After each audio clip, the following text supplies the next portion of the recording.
Gloire au Seigneur.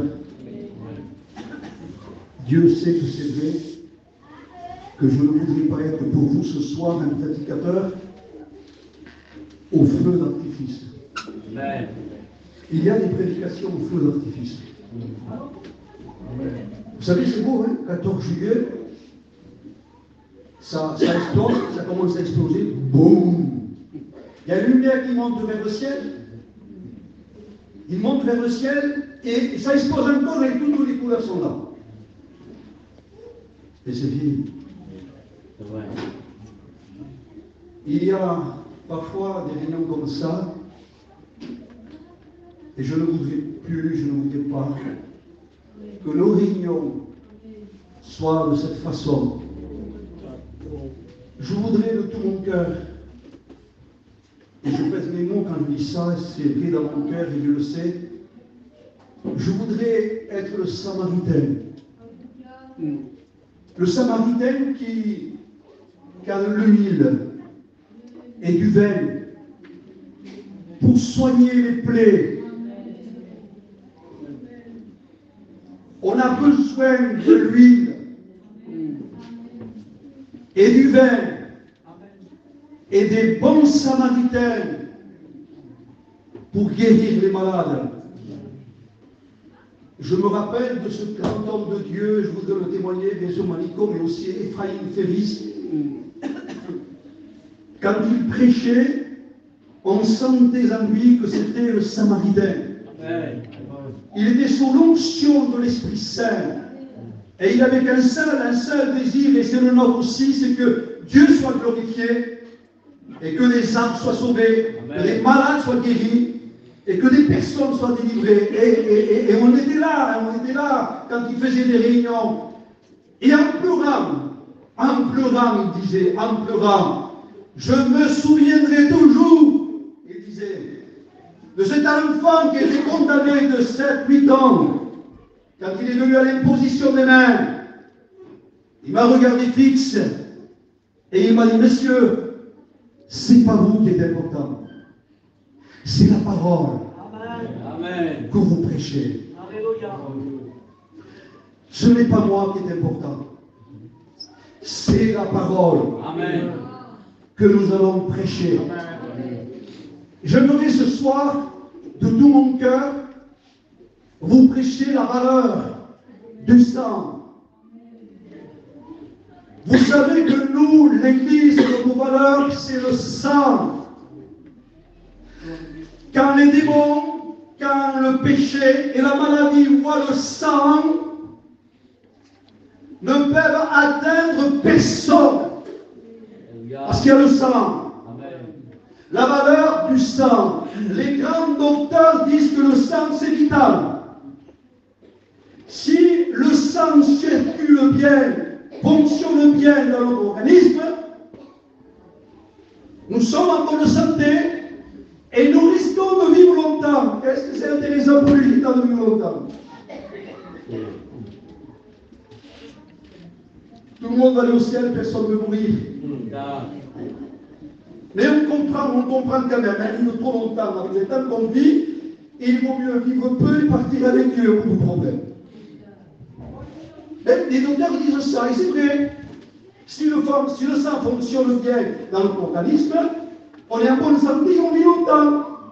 C'est vital le sang. Les grands professeurs disent c'est vital, c'est la vie. Mais par contre, ils disent que si le sang fonctionne mal dans notre organisme, il se forme des caillots, on tombe malade et on risque de mourir. La mort subite, névéisme, AVC. Et je regarde un petit peu juste en France, par jour, il y a 400 personnes qui sont en train de mourir tous les jours, juste en France, pas dans le monde, hein, parce que le sang fonctionne mal. Et ça meurt. Quelle valeur? Le sang. J'aimerais qu'on donne la valeur au sang parce que nous allons accélérer ce soir. Et bien sûr, on va se poser la question la plus importante maintenant. Si les docteurs disent que le sang a de la valeur, Qu'est-ce que Dieu dit? Qu'est-ce que la Bible dit du sang? Eh bien, je voudrais dire ça pour vous que vous connaissez. Amen. C'est dans l'Épître aux Romains, chapitre 9, verset 22. Écoutez. Sans effusion de sang. Je voudrais donner de l'importance et de la valeur. Sans effusion de sang, il n'y a pas de pardon. Pardonnez-moi si je prie, mais il y a une révolution dans mon cœur et dans mon esprit, parce que l'évangile que nous vivons n'est pas une religion. Ce que nous prêchons n'est pas une loi morte, mais ce que nous prêchons par le Saint-Esprit, qui est la parole de Dieu, a un impact puissant. Amen.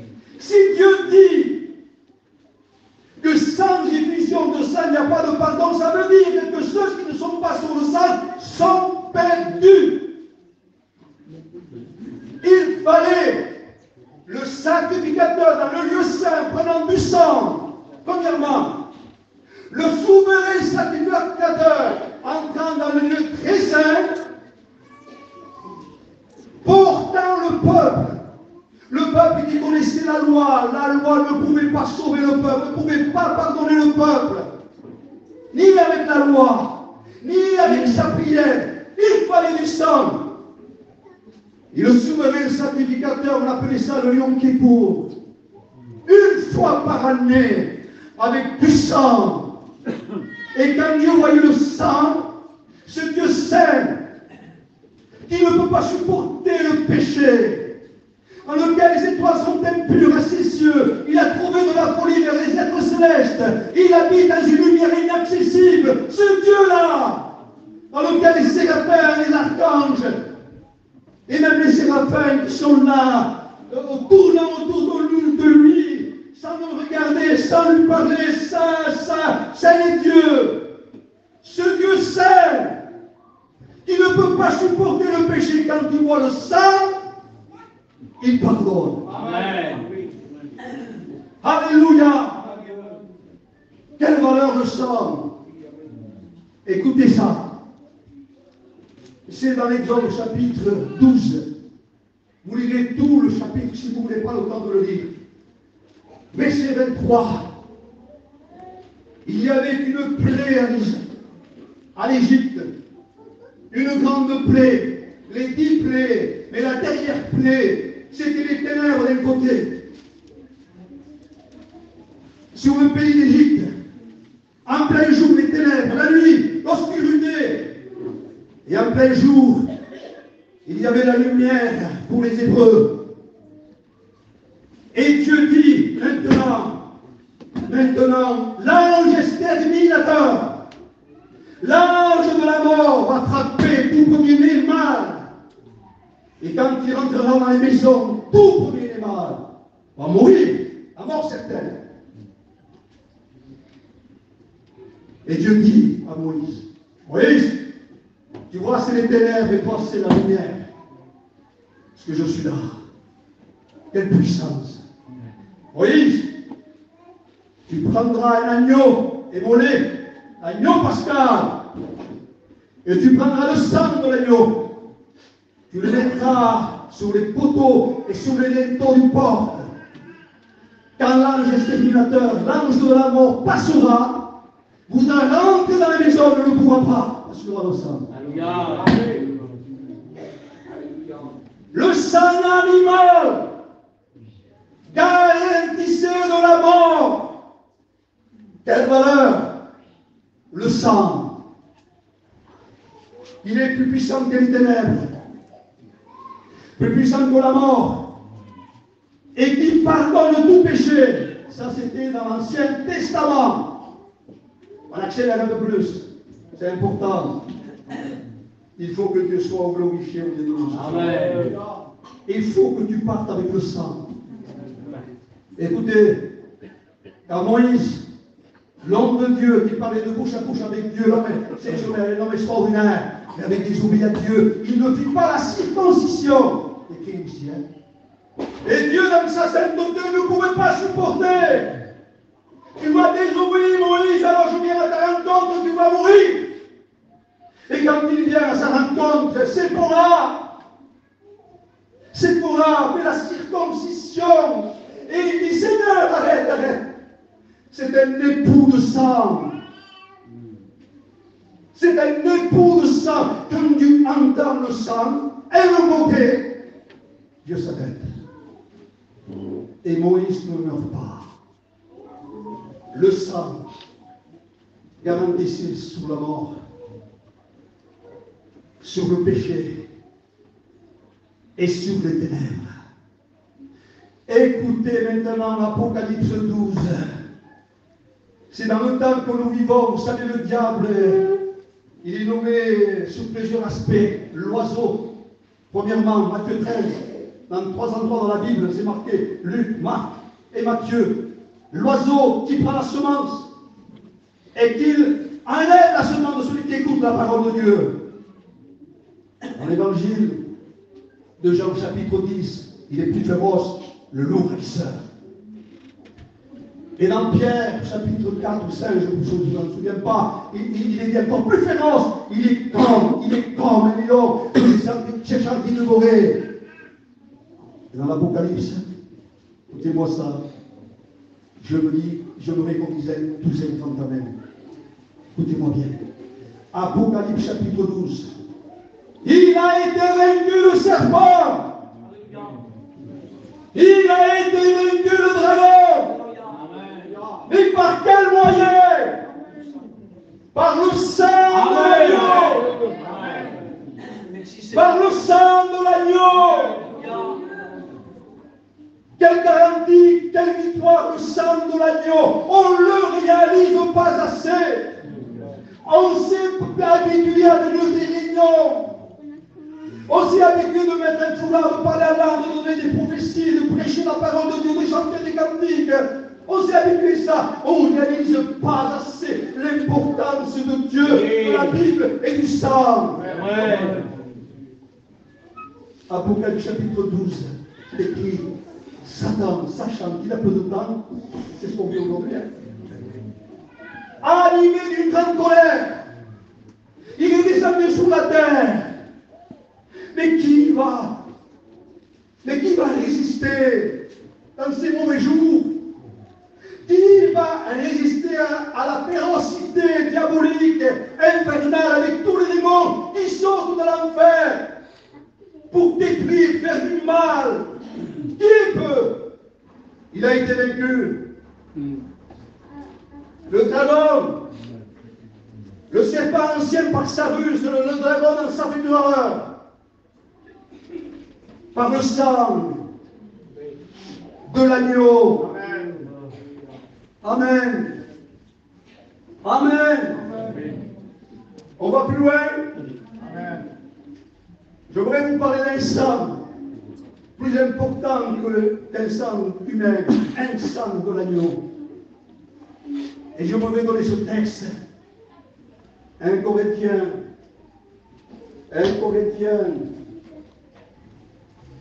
gloire à Dieu, chapitre 1, verset 18. Écoutez ça. Ce n'est pas ni par or ni par argent que vous avez été rachetés de votre belle manière de vivre. C'est pas quoi, Seigneur, alors? Pas avec l'argent. Parce qu'on dirait qu'avec l'argent, si on a tout. C'est faux. Avec l'argent, on peut s'acheter des médicaments, mais pas la santé. C'est vrai. Avec l'argent, on peut s'acheter le meilleur matelas qui existe, mais pas le sommeil. Avec l'argent, pardonnez-moi, on peut s'acheter une place au cimetière, la plus belle des places au cimetière. Regret éternel avec une croix nord. Des places au ciel. Et c'est pour ça que la Bible dit, vous avez été rachetés parce que vous étiez vendus au péché, vous étiez vendus au diable.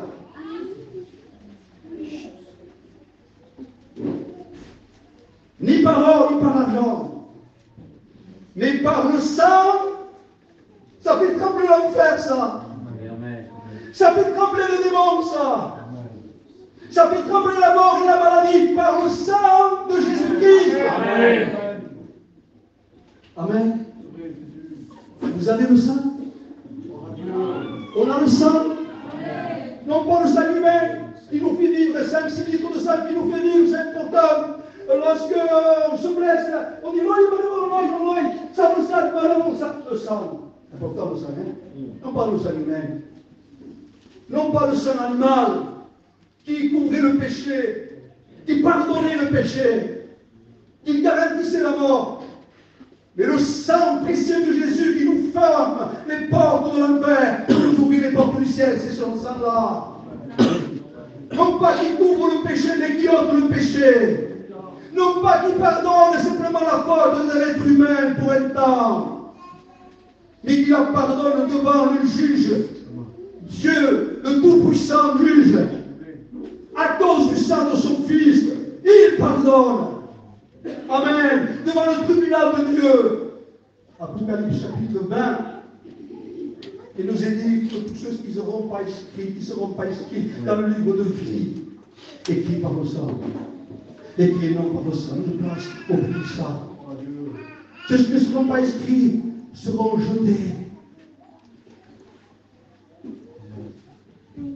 Seront jetés dans le séjour des morts et en enfer pour l'éternité. Le sang. Je voudrais ce soir, je ne sais pas comment vous le dire, je vous dis, même pas prêcher ce soir. Je voudrais m'approcher. Et je voudrais que ce soit palpable. Je voudrais vraiment que le sang de Jésus se mette en marche ce soir. Pour celui qui est malade, pour celui qui est captif, pour celui qui n'est pas encore sauvé. Je voudrais que ce sang si précieux Amen. Se mettre en marche ce soir, parce que la réunion a de la valeur que tout ça. C'est pour ça que je disais, je ne veux pas être un prédicateur au feu d'artifice. Je ne veux pas faire une réunion, sapin Noël, vous savez, comme décor avec une guirlande. Quelle belle réunion, que c'est beau tout ça. On veut le sang. On veut la parole. On veut le Saint-Esprit. Le sang de Jésus nous purifie de tout péché. Écoutez ça. Écoutez ça. Écoutez ça. Cet homme de Dieu extraordinaire allait prêcher le sang de Jésus purifie de tout péché. C'est écrit aussi. Le sang de Jésus purifie de tout péché. Pas un péché, mais tout péché. Les plus grands des péchés. Tout péché. C'est déjà le Figné qui prêchait sous la peur du sang. Amen. Et il finit de prêcher.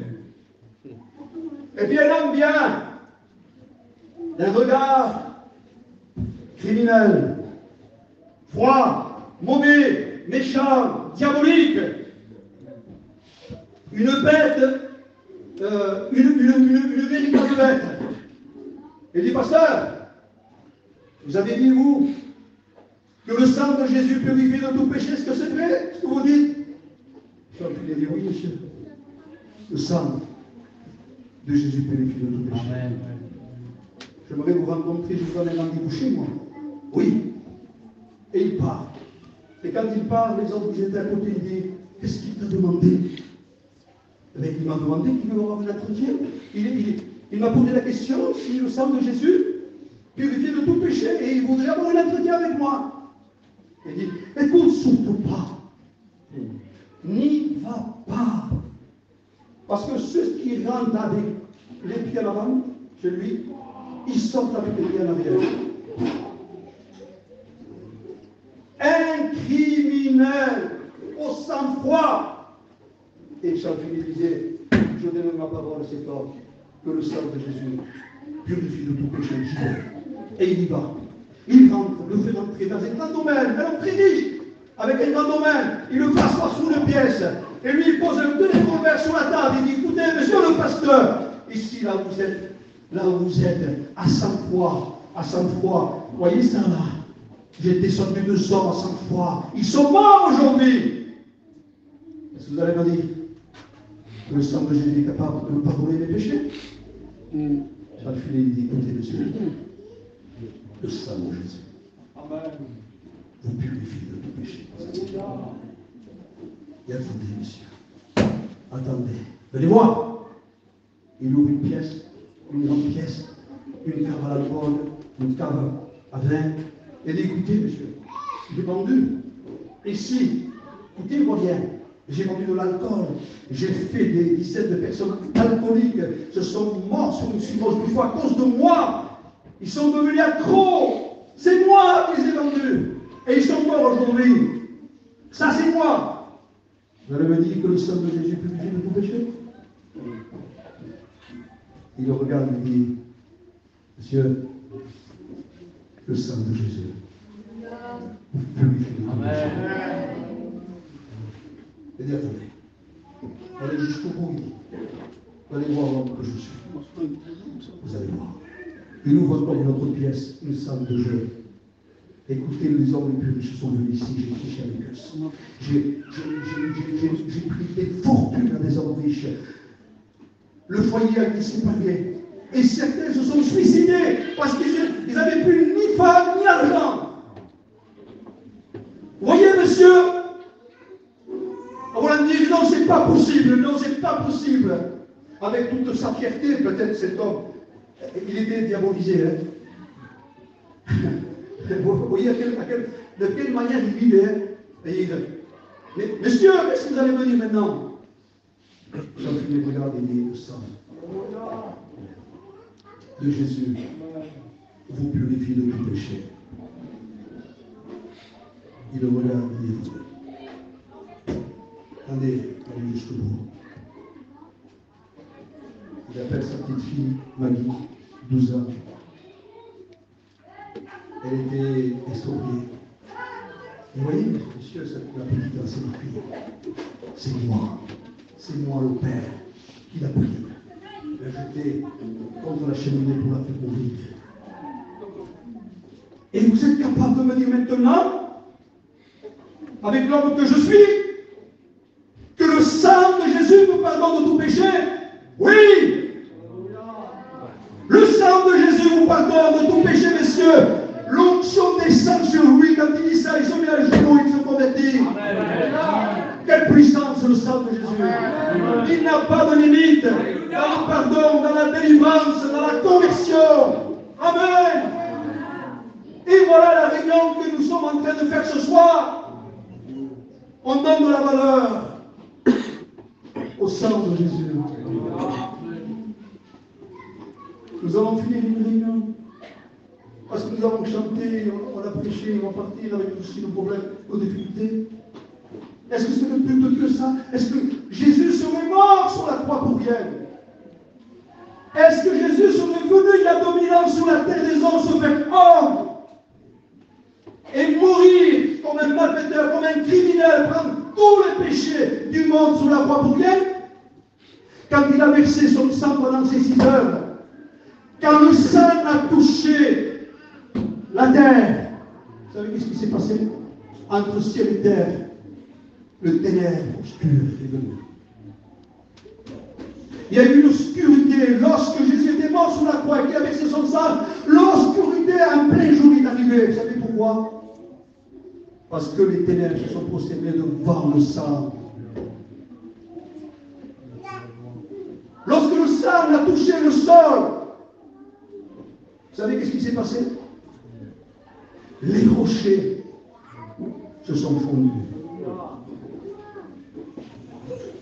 Et ça, c'est le sang. Quelle puissance, la mort de Jésus, le sang de Jésus sur les ténèbres, sur les cœurs les plus durs. J'enlèverai les cœurs de pierre, Dieu. Amen. Et ça, c'est pas avec la prédication de Pachai. Et avec tout le respect que je dois à tous les serviteurs et les meilleurs serviteurs qui existent, ce n'est pas la prédication d'un prédicateur. C'est le sang. C'est le sang. C'est le sang qui chante nos cœurs. Dieu dit, c'est lui qui le dit, c'est lui qui le dit. J'enlèverai le cœur de pierre et je donnerai un cœur de chair. Je lui donnerai un esprit nouveau.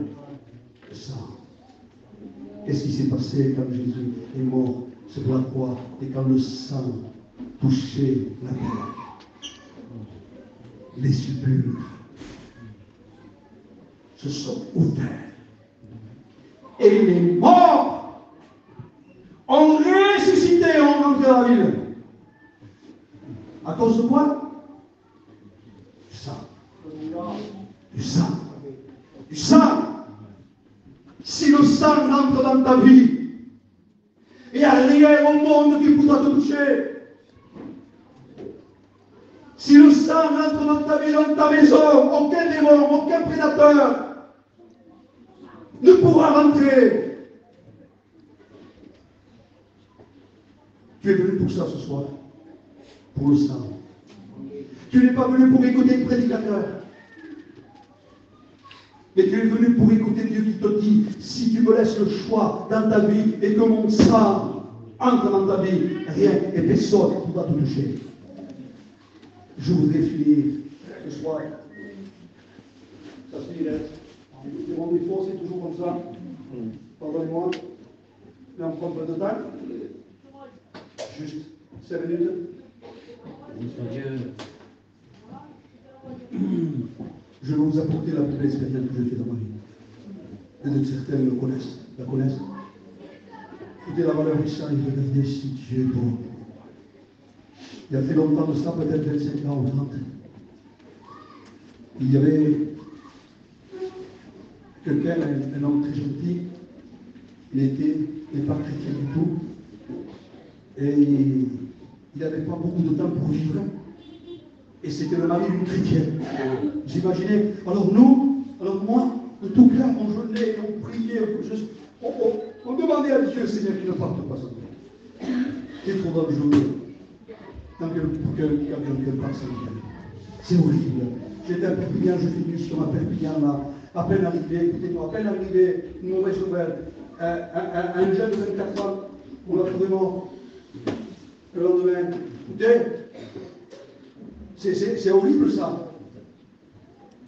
Puis cet homme était là. Je vais au plus court. Je vais au plus court. Il était en phase finale. Il était presque plus en force. Et on priait, les chrétiens, je priais, je viens le voir.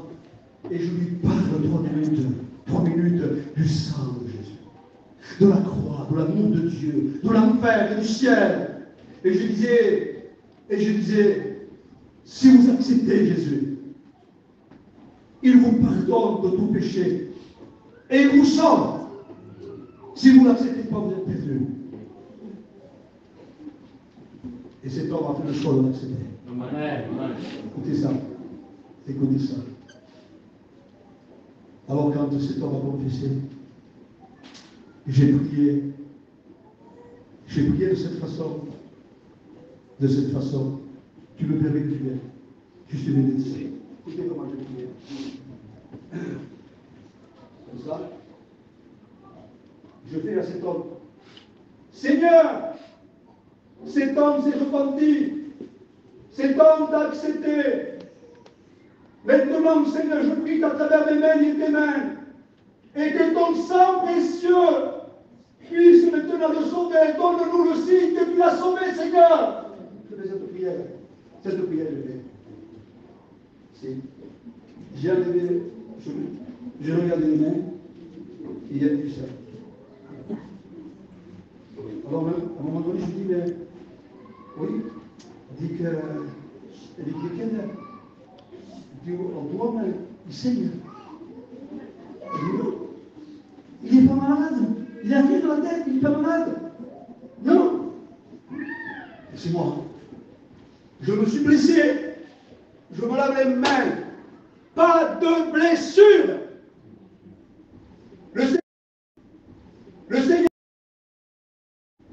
Le Seigneur était en train de confirmer que son sang l'avait sauvé. Quelle valeur le sang! Il était perdu pour toute l'éternité, il allait à l'enfer. Mais Dieu, dans sa grâce et dans son amour, parce qu'il a accepté, parce qu'il s'est repenti, parce qu'il a confessé, parce qu'il a cru, le sang précieux de Jésus l'a sauvé. Je voudrais finir avec ça ce soir. Qui c'est qui a le sang? Qui c'est qui a le sang? Il y a quelques-uns qui ont le sang. Et pas d'autres. On ne peut pas vous laisser partir comme ça. Oui, amen. On ne peut pas vous laisser partir comme ça. Les serviteurs ne peuvent pas vous laisser partir comme ça. Dieu dans son amour ne peut pas vous laisser partir comme ça. Il veut vous convaincre ce soir que vous êtes des pécheurs, que vous avez besoin de vous repentir, parce que sinon c'est l'enfer total pour vous. Et que dans son amour, il vous faire grâce.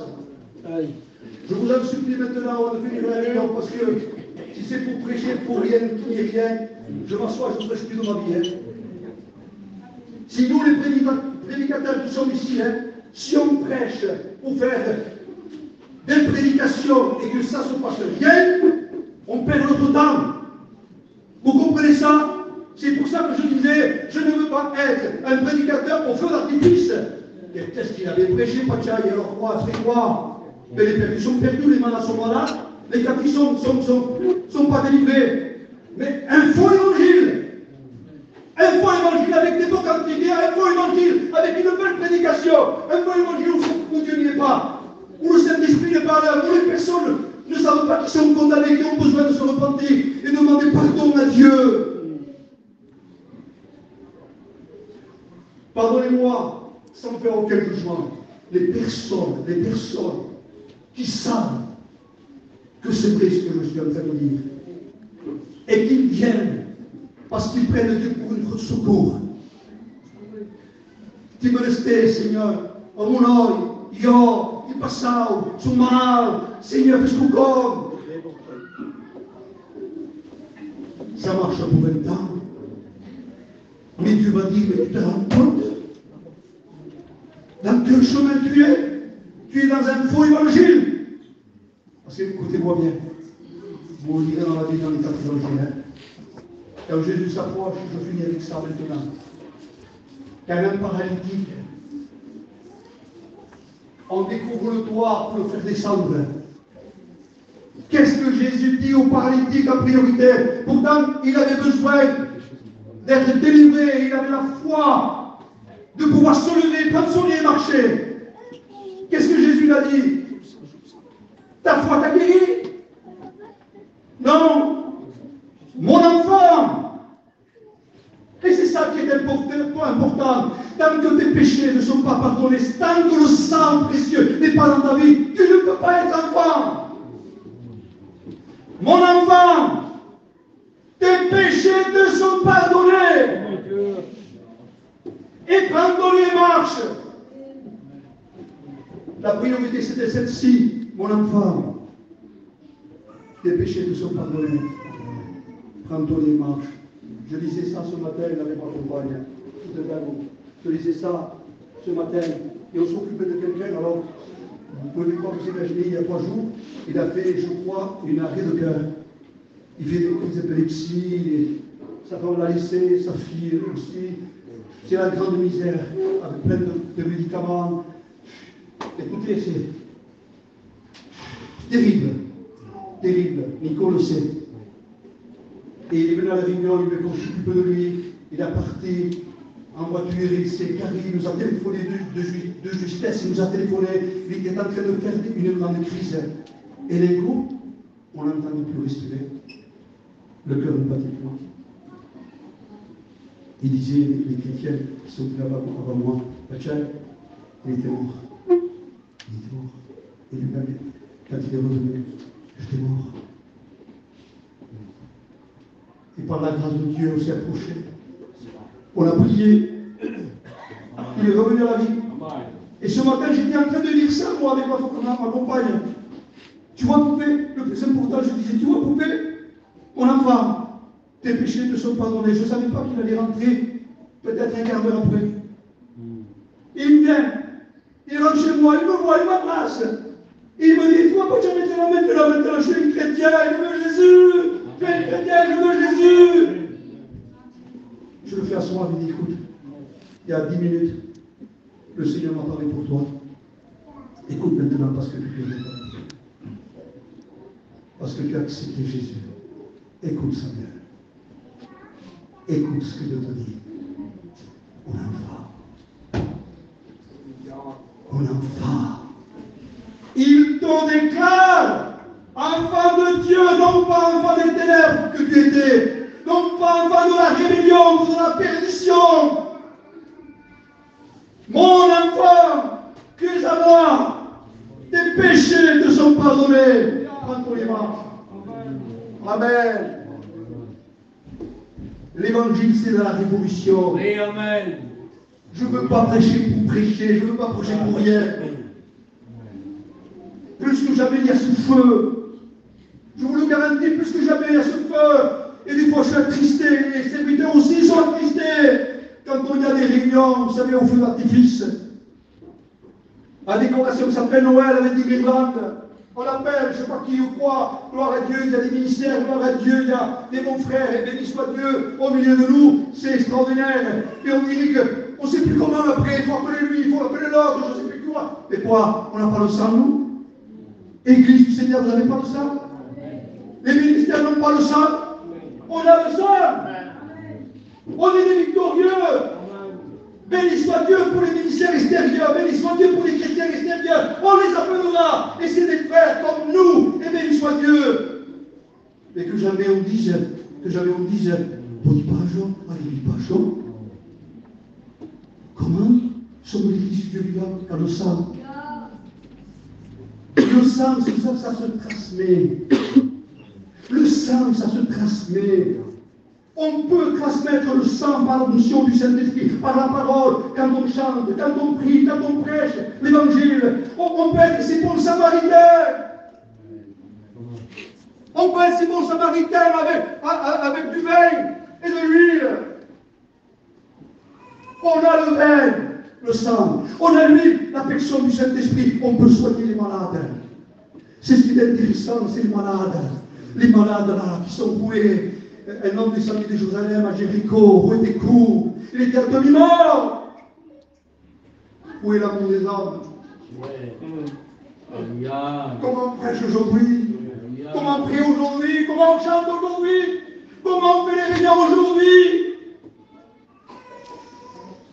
Il y a tellement peu d'inquiétude. Vous savez, des fois, l'inquiétude, c'est de réussir une réunion. Pourvu que je me suive mon message, mon cantique, ma prédication, je le propose, le bon chrétien. Ah, si je réussis, si j'ai un peu d'éloge, c'est bon. Non, c'est pas bon du tout. C'est pas bon du tout. C'est pas bon du tout. Quand on parle de Bachel, c'est pas bon du tout.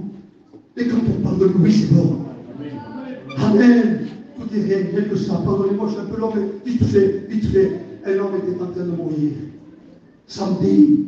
Je me suis approché, moi, de tout mon cœur, je l'ai témoigné. Quand je suis parti, vous savez qu'est-ce qu'il a dit? Cet homme-là, dimanche, il partait dans la gloire céleste. Il a dit, vous savez qu'est-ce qu'il a dit? Il n'a pas dit, quel prédicateur, Pachai, ou qu'est-ce qu'il m'a donné, le bon évangile, il m'a parlé de telle façon que je me suis converti. Il n'a pas dit ça. Vous savez qu'est-ce qu'il a dit? Quand il me parlait, je voyais dans ses yeux qui transmettait la lumière. Vous êtes la lumière du monde. Il n'a pas dit Bachai, il n'a pas dit sa prédication. La lumière de Christ. Alléluia, alléluia. Maintenant, matin. Mais c'est avec le long dans l'amour où nous en sommes. Où nous en sommes. Les temps sont difficiles, c'est vrai pour tout le monde, et des fois, ça nous paralyse.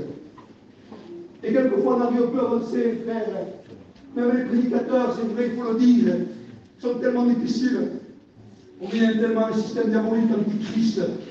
Et tellement les deux sont difficiles, c'est vrai, moi aussi, je passais par des tsunamis, les frères le savent aussi. Mais est-ce que ça va empêcher cette flamme, cet amour qu'on a pour Dieu? Amen. Pardonnez-moi, je disais qu'aujourd'hui les chrétiens, certains chrétiens, pardonnez-moi, alors je ne pense pas que c'est pour là. Mais je le dis